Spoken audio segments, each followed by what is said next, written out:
welcome to the Sustainable Chat. We're going to talk about different ways that you can live a sustainable lifestyle. Just going to wait a little while for a couple people to sign on. Hi, everybody. A bunch of you sent me some really great questions, and I am really excited to get the ball rolling and to help you all out in any way that I can, because it doesn't have to be these big changes that we make, but they can be very small changes that have really big impact. All right, so we got a couple people on here, and I'm going to start with some of the questions. So the first one is from Sarah. And she's at Hair by Sarah Lago. I hope I pronounced that right. But she says she needs a little bit more help with the Amazon hack. So a lot of you, sort of found your way to my page through the Amazon hack that I implemented. And for those of you who don't know about the Amazon hack, I've made it super, super simple for you to be able to contact Amazon and say, hey, I really want to support you. You have, great products that I maybe can't get in other places. I think your packaging is just way too much. So I set it up on my website where you can just go and enter your name and your email, and it'll send an email to Amazon requesting that. Now, at the end of the day, it's really up to Amazon how seriously they take that request, right? And most people, myself included, when you sent the request, they responded back, usually within about 6 hours or so, saying, yes, we will do our best to fulfill your request, and we'll make a note on your account. Now, some people have had really great results with it, and some people, it's been a little bit spotty. So that's obviously the easiest thing that you can do, but there were 2 or 3 other things that I had in that blog post that were ways for you to reduce the packaging that you get from Amazon. So, people always respond to the easiest thing, right? That's human nature. We want the path of least resistance, which is what my husband mentions all the time. And I think a lot of people did that Amazon, they made the Amazon request because, it was easy. So another thing that you can do is they have about, I think it's 750,000 products on their site that you can get with frustration-free packaging. So instead of it coming, in this big clamshell and it's non-recyclable, all this extra packaging, you can request frustration-free packaging, and it'll note there, on the product page, it will say it. And so that is a great way to eliminate the packaging that you receive, but also it's easier, right? There's less stuff that you have to take out. Another thing is, you can give them feedback. So if they send you something and it just has a ridiculous amount of packaging, you can send them an email and you can say, hey, look, my package came with 25 air pillows, which is actually something that happened, a year ago, and I did a video of it because it was just ridiculous, where we just kind of carried out the air pillows across our entire apartment. But yeah, if they do, if they pack if they send you your package and it's just ridiculous, and send them an email and say hey, this is very wasteful. I want to support you, but I don't want to if this is how you're going to be sending my packages. And the last thing that you can do, if you're ordering multiple items at once, when you get to the shipping page, sometimes it'll give you the option to group those orders together. So instead of you getting one order tomorrow, another one in a week, and so on, you can say, I'm okay with getting all of these in a week.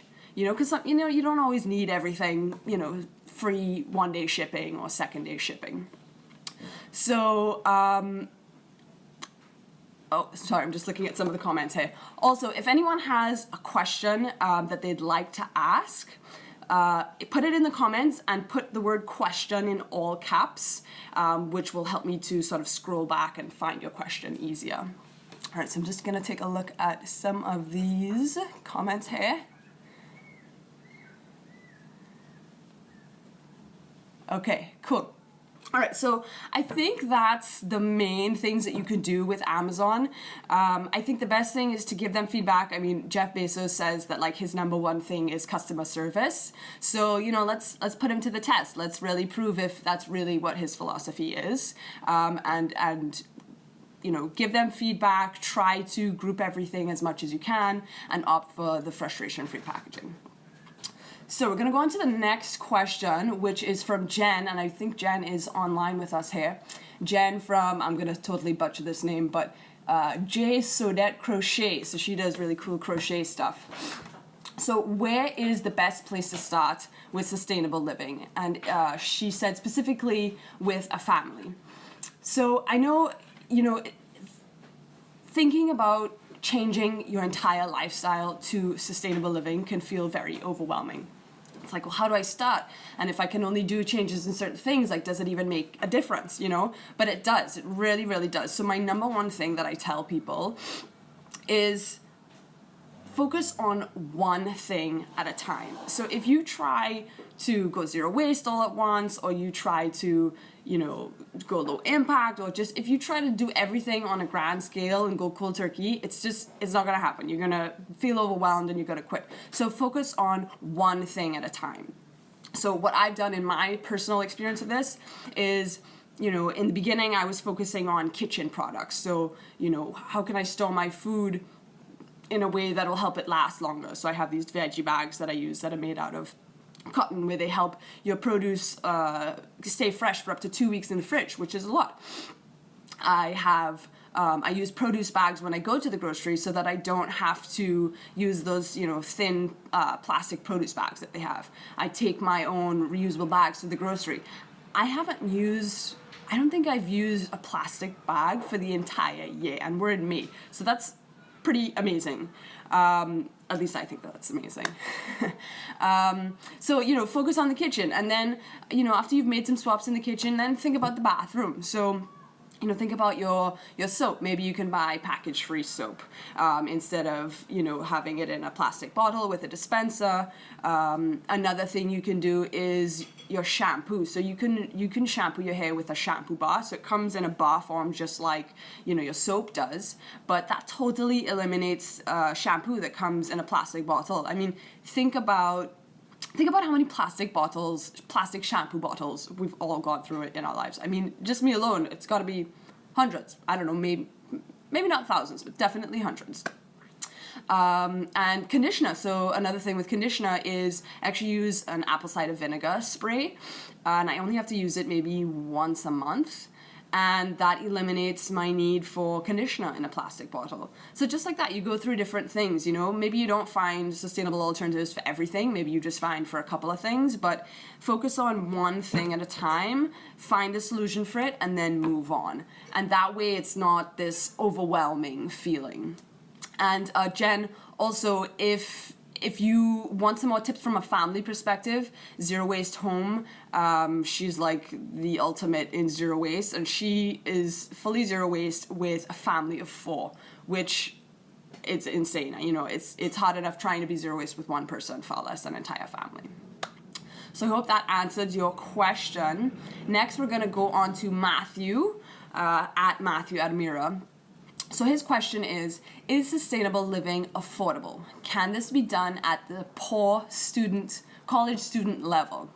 So the answer to that is it can definitely be done on, a college budget. Is sustainable living affordable? Just like anything else, yeah, there's a ton of things that are really affordable, and there's also, a lot of things that come at a premium.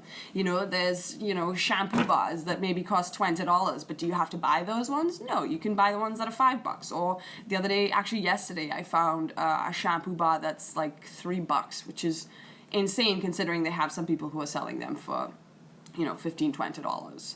So there are definitely a ton of affordable ways to do it. I mean, a bamboo toothbrush is like the easiest thing you can do, and you can get like a 4-pack for $10 or $12. So that's, super, super easy and just as expensive or inexpensive as a regular toothbrush, right?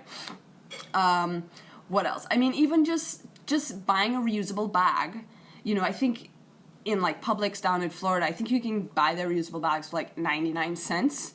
So yeah, buy 5 of those bags and you don't have to use any plastic bags ever again. That's, super, super affordable. So it can definitely be done at any budget, and it can definitely be done anywhere you are. Obviously, there are certain resources that are available to some people that aren't available in other places. Like, I live in New York, and I'm very blessed because there's tons of places where I can go to that maybe have bulk bins at the grocery, or, you know, don't give me the strangest look when I say, oh, I have my own bag, you know. So anyone can make a difference with it. You may just have to tweak your approach depending on what resources are available to you. I've even heard some people mention that, like, bamboo toothbrushes may be, you know, super inexpensive on Amazon, or, you know, maybe in the States, but like in other parts of the world, there's no access to them. And so in that case, that may not be a great, you know, alternative for someone. But another thing, even like carrying a reusable water bottle, you can get a water bottle for, I don't know, probably as inexpensive as $10. And that's going to pay for itself, because if you buy, you know, plastic water bottle every day, they're usually about, I don't know, $1 each. You know, you've paid for itself in 10 days. And that's another thing that pretty much anyone can do. And it's super inexpensive to make those swaps. So, all right, we're going to go on to the next question here from Ozine, and she's at Momdosa. So, hey, Ozine, I believe that you are tuned in here. Hey, Sarah. Okay, so we live in a world where plastic is everywhere. How do you handle it without going crazy? So that is a great question, because, yeah, this can be super, super overwhelming, right? It's like, how is what I'm going to do going to make a difference on a global scale? But if you think about any change that has ever had huge impact on the world, it all started with one person, right? So it can start with you. And so, yeah, the fact that we live in a world that has plastic everywhere, I mean, even just in this room, my table, you know, is made out of plastic. You know, parts of my tripod is made out of plastic. So don't let that get to you, and don't let that overwhelm you, because if you feel that overwhelmed from the get-go, you're probably going to give up, right? So focus on the things that you can have impact in your life. If you grab coffee every day, maybe you bring your own cup so that you're not, you know, taking a single-use cup, or maybe you make your own, right? If you, as I mentioned before, if you drink plastic water bottles, maybe you just focus in on buying a reusable water bottle, and you make sure that every day your bottle is filled with water, so that you don't ever have the opportunity to have to buy, you know, a plastic water bottle. Even yesterday, I went to a restaurant, and I remembered to bring my spork, which I love, my Sea to Summit spork, but I forgot to bring my water bottle, because I kind of assumed that where we were going to be eating was going to have, you know, glass, and we ended up going to somewhere different, and so I ended up getting, you know, a juice that was in a plastic cup. So focus on specific things. You know, it would have been great if I had brought my water bottle. I would have had a zero-waste meal, but I didn't. But at least I brought my spork, so I didn't have to worry about the plastic utensil, which wouldn't have been recyclable. At least the cup was recyclable. So just focus on specific things in your life that you can control and that you can have impact. Because if you try to focus on everything else that's not in your control, it's just not going to be productive. It's not going to help you. All right, so we're going to go, we have a couple more questions here. Okay, so Jen has another question. I'd like to learn about composting. So Jen, I can help you in certain aspects of this. I don't have a backyard. I live in an apartment. And so I don't have access, I don't have the ability to have my own compost in my backyard. I have looked into having an in-apartment or in-house compost bin, and I got to the section where it talked about the fact that you would have to have worms in the compost box, and I'm going to be honest, that kind of just like freaked me out. But there is a name for the specific compost boxes that you can get in your house. You can buy one, or there's also videos online where you can make your own if you want to do it a little bit less expensively. And yeah, I mean, composting is essentially creating the perfect environment for your food to break down, and it needs sort of a combination of elements. So the worms, you know, eat the food. There's also you have to have a balance of like greens, which would be your food scraps, and what they call browns, which would be like eggshells or wood chips that help to sort of absorb some of the moisture and create that ecosystem that's needed to compost. But I would say do a little bit of Googling. I'm not sure what your home situation is. If you do have a backyard, I mean, that's the ideal situation because you can have that happening in your backyard and not like in your kitchen. There's also this compost bin that you can buy. I think it was on Kickstarter or something like that. And you buy these little pouches and it basically turns your food into compost within 24 hours. I will say that I think I looked at the price and I think it's probably like $250. So a little bit out of my price point, but you know, maybe that's something that could work for you. So I got a couple comments here about composting, so I'm going to share these with you.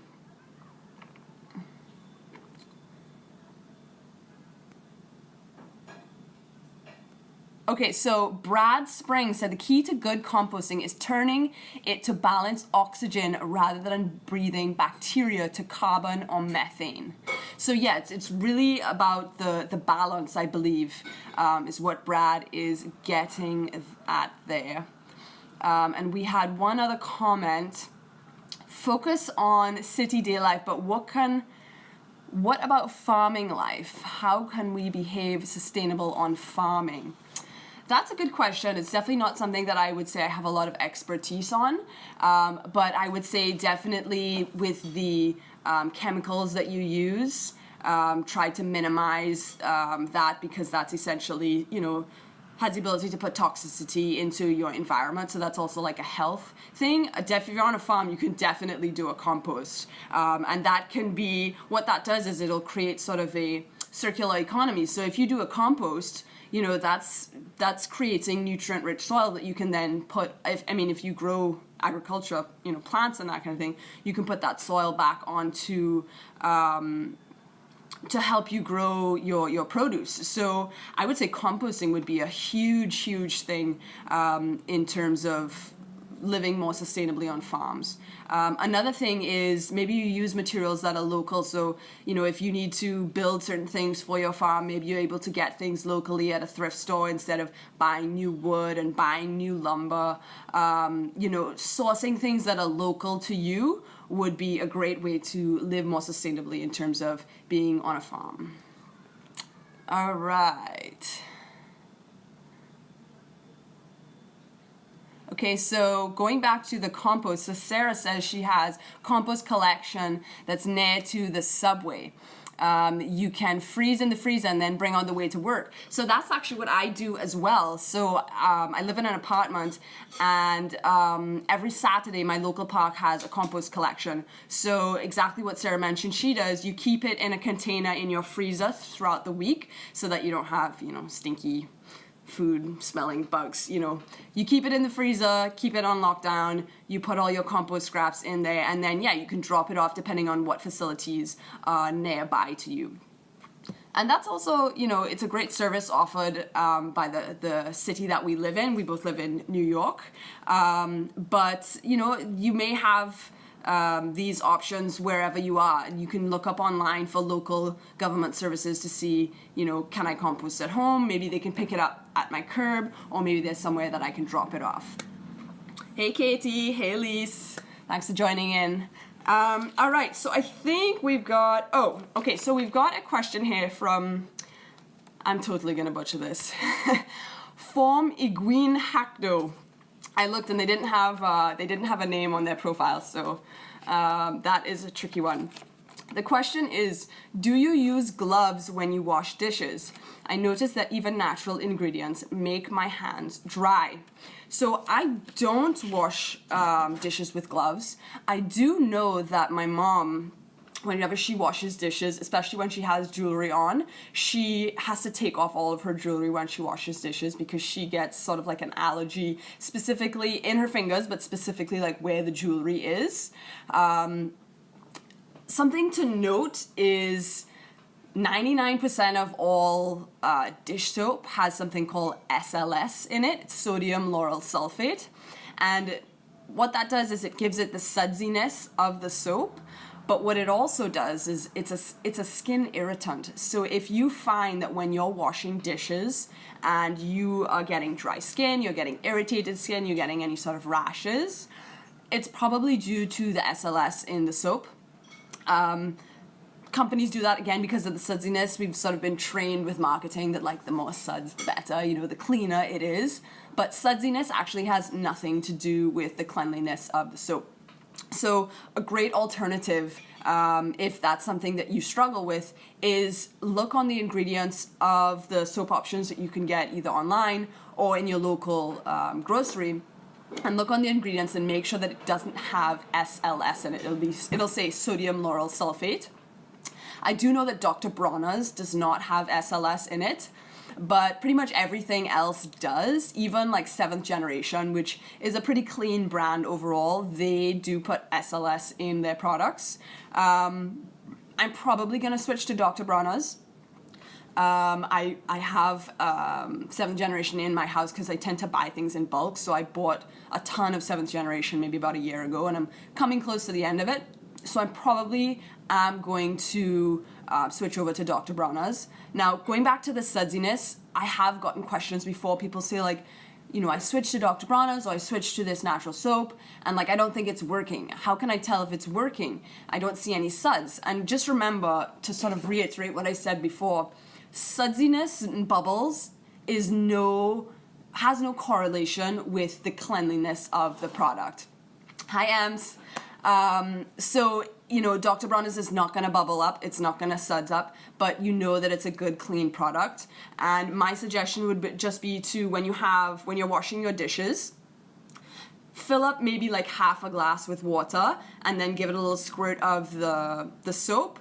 And then what I do is I take, I have like this wooden brush with natural bristles and I just dunk it in and, you know, do my scrubbing. And I actually don't even have the faucet on when I wash my dishes. Usually, you know, you can either give everything sort of a quick spray before you start so that everything has a little bit of moisture.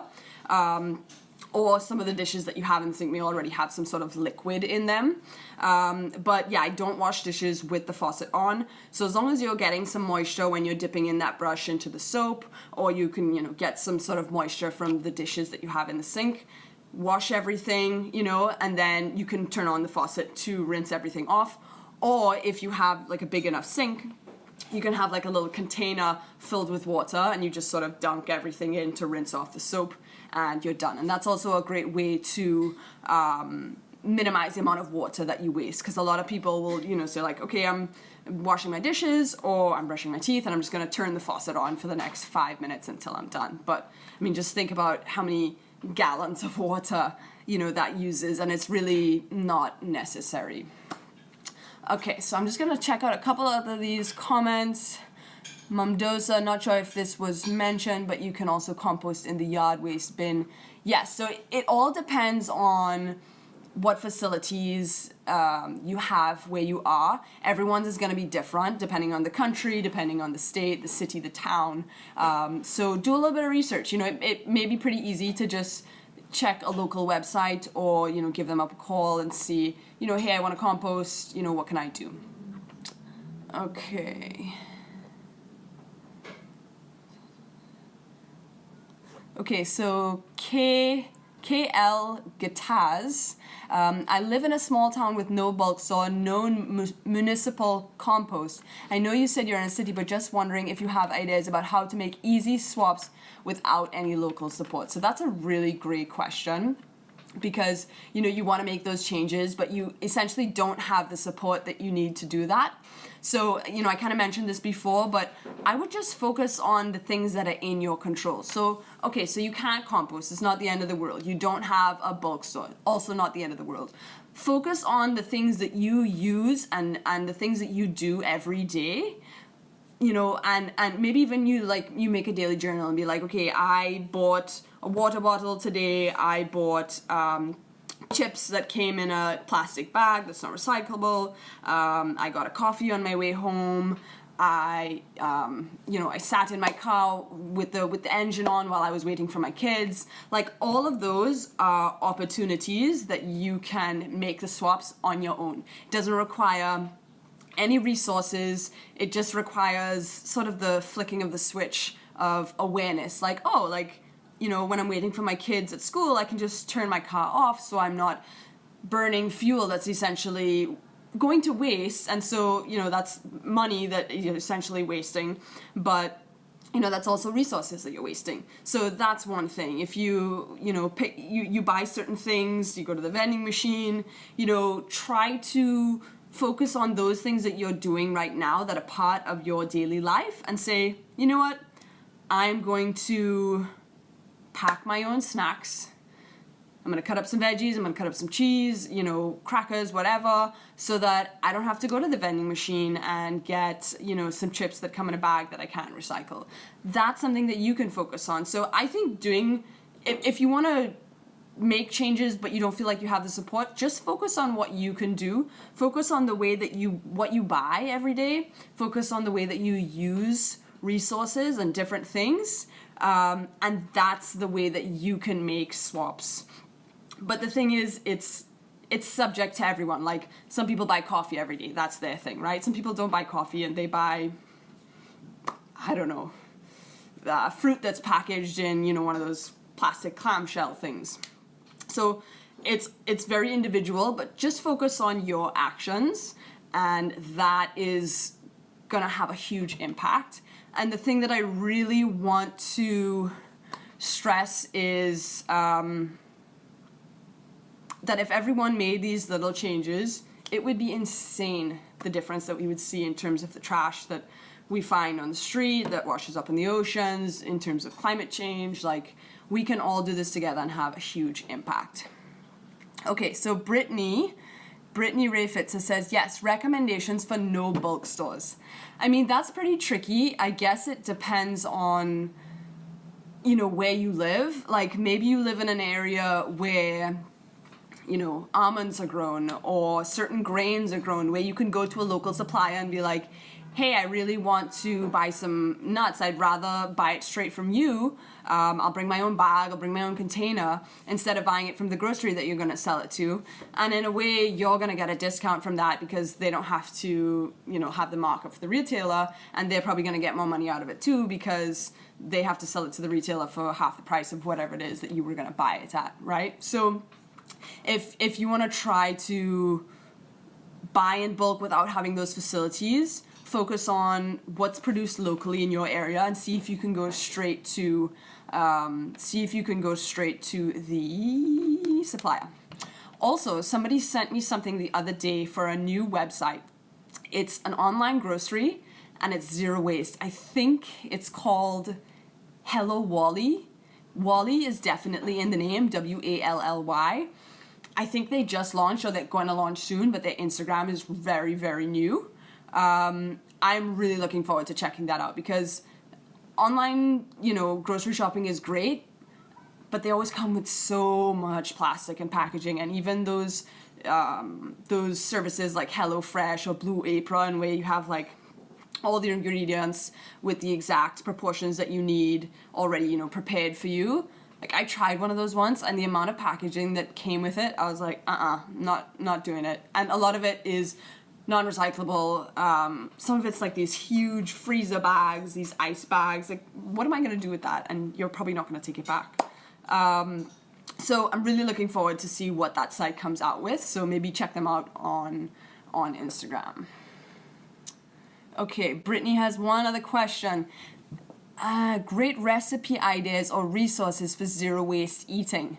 So I think, Brittany, you were also the one who asked about the bulk bins. Usually, zero waste eating is closely associated with bulk sections, but maybe you come up with like a really great, you know, veggie dish, and you can get everything without any sort of packaging.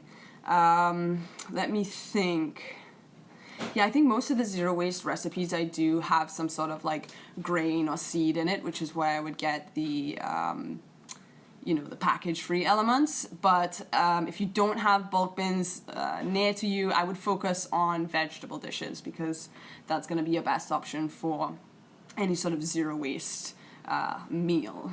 All right, guys, so I think we've gotten through all the questions. Thank you so much for sending in your questions. Thank you so much for tuning in. And until next time.